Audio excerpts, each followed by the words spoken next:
Pangalawang gayad namin dito sa Palaisdaan. So una may mga nahuling malalaking tilapia at unang paggayad namin may nakuwang tilapia at mga dalag, no? Saka puyo. So ito yung pangalawang. Nice one! Woo! Nice one! Nice one! Oh! Oy! Oy! Oy! Nice one!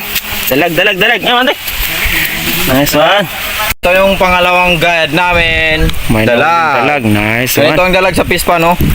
Magkaiba yung dalag sa kuwan, sa pulangi. Pangalawang guide namin, mga kasoya. Sana masuportahan natin itong content po namin o vlog po namin. Yan. Dito yan matatagpuan sa Cotabato City. Pispa ni Bapa Miro. Miro. Tulungan kasi ihahon na yun itong tawag dito, ampas o lambat sa taas para malaman namin kung may nahuli o may nakuha ang isda. Yan, hawak ni Zaido itong isang poste. Andun yung isang poste kay Dutch Boy, and then sa baba si Acero, Mr. Box at ano to? Julius. Ulala!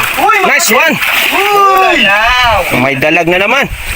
May dalag. Ano?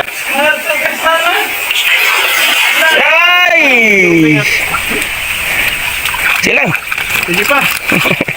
Sarap ito. Nice one, nice one. Nakatakas yung isa. Takas. Mga huli. Nice one. Touch boy. Dalag. Uy! Uy, dalag. Dalaga. Uy, kumbaga sa babae, dalaga. Okay. Arwan. Ito kasi naman po, saan yun? Nice, tilapia. Tilapia. Tilapia.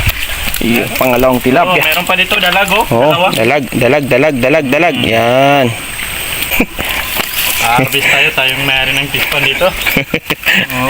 Yan, dalawang dalag. Yes, one mga soya.